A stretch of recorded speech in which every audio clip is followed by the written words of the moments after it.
again, why we are quoting Misra here again? Because he is only brave man in the Indian media who is constantly, and he has the guts, he has the contacts, and he is a local, secular, hardcore Indian. And a very known investigative journalist. He's written so many books, very well acclaimed.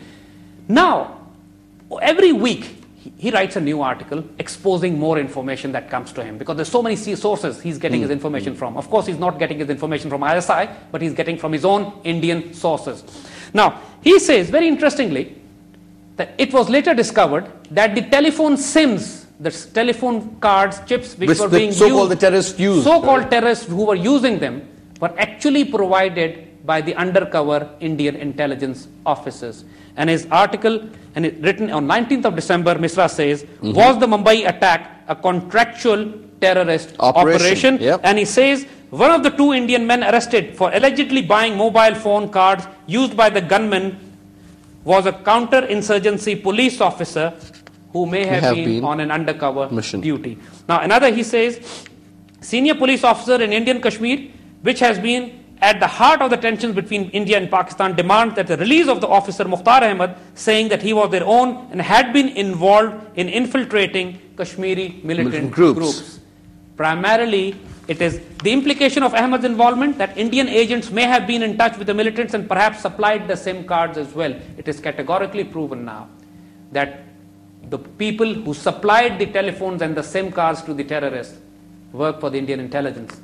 They were undercover officers. They knew all along each and everything which was happening. It was not a surprise attack. Basically, it was not a surprise operation that the Indians are putting. They were the people who scripted this whole... They scripted the whole thing. They wrote the whole thing. They orchestrated it. But as we said, idiots as they are, they goofed up big time. They messed it up completely. There's so many trails, so many... The entire trail, so many fingerprints they left around, that even their own media, even their own officers, their own investigating team. And remember one thing as well, that Indian police, from the team of ATS Kurkure, from the team of the police officer, were on the tails, were on the heels of those terrorists, trying to find out who killed their boss. And naturally, they have also come up with so much of information which Misra has and he has written. And it's worth reading his articles, actually. Arif Chaudhry acknowledged that he was a Pakistani in his statement. Yes, this is very interesting because a few years back, there was an attack on Indian Red Fort in Delhi. And again, that attack, just like the attack on Samjhauta Express, was blamed on Pakistan. Nobody knew what happened after that because few people were caught and nobody knew because Indians hushed up the investigations. Why did they hush up the investigations? Because the man who was caught, the statements that he gave were so damning against the Indian intelligence. And Misra quotes them, Misra writes to them, and I quote.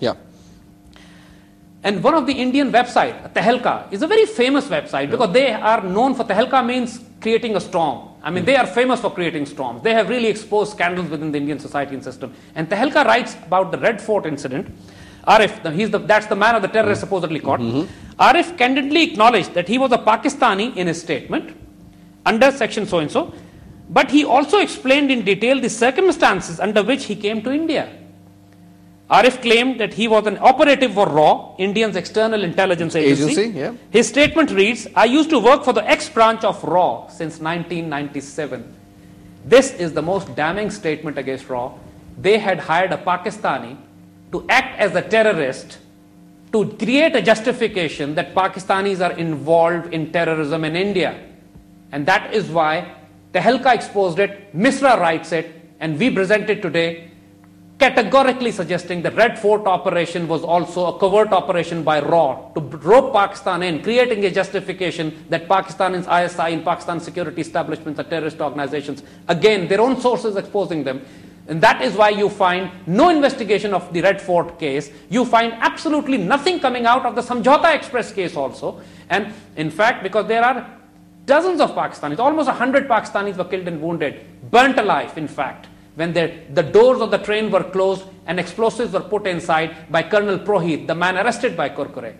And these terrorist acts were all blamed on Pakistan. Imagine those doors were closed. They locked the doors They locked the door from outside. And then they burned those people alive. Can you imagine? Burning people alive is the favorite hobby of Indian hardcore Zionists, of Modi, of RSS, of Bajrang Dal, of Shiv Sena, and Bal Thackeray. Because they burn the dead bodies as well. So because they burn the dead bodies, so they burn Muslims alive. And this is the mentality of them. And this is what the RAW has been doing. Red Fort operation was a black op, false flag operation. The Samjhauta was a false flag operation. Mumbai was a false flag operation. Everything is exposed now from their own sources. Now we'll be talking about, they say that listen to the terrorists is this language of a Pakistani from Punjab or an Indian you see, from South India. What the Indians have done is that they have dug their own grave. In their overexcitement, excuse me, yeah. In their overexcitement, they recorded this entire conversation, let it run live. The conversation between a terrorist and an Indian anchor. It was allowed to run live. They're just trying to create a hype or something like that? Yes, they were trying to, because they thought in the heat of the moment they'll create enough hype against Pakistan. And then their plan was to create a global justification for a preemptive strike on Pakistan, which they tried. But since Pakistan Armed Forces and Pakistan Air Force became alert, the Indian Air Force did come. They did try to cross the borders, but they were engaged by Pakistani Air Force, and they had to go back. But Indians tried to create a global justification for a preemptive strike on Pakistan under the pretext that Pakistanis were involved. Again, as we said, right now, they're extremely offended and upset that they have lost the advantage of surprise. They have not been able to generate global support against Pakistan for their cause. And the Pakistani armed forces are fully deployed. So Indians have now, if they attack Pakistan, they'll have to suffer 100 times more losses than which they could have taken the advantage of immediately after the Mumbai blast. So they've, again, here also, they've goofed up big time, missed an opportunity for which they're kicking themselves now. And here, they would kick themselves more by putting this entire interview on YouTube. And we have given a link in our dossier here, and we'll suggest and we'll recommend our viewers to go to our website, find this link, watch this, and listen to the language. And anybody who understands Hindi and Urdu would find it hilarious. You see the entire thing in perspective.